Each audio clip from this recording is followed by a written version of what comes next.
اللهم صل على محمد وآل محمد.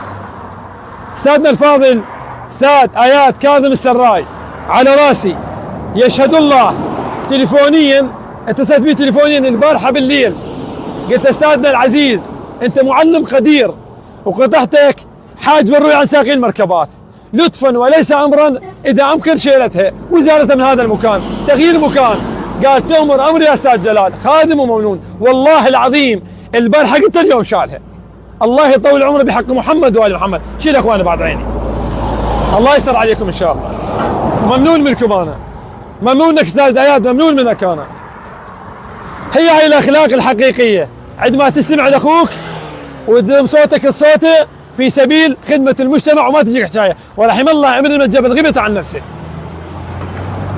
شوي عليك عليك. يلا يلا يلا يلا يلا يلا يلا بسرعه بسرعه. يلا اخوي يلا. الله يحفظكم ان شاء الله. ونطلب من اخونا واستاذنا العزيز الدكتور عمار ياسر ايضا يشيل البوستر ماله لطفا وليس امرا.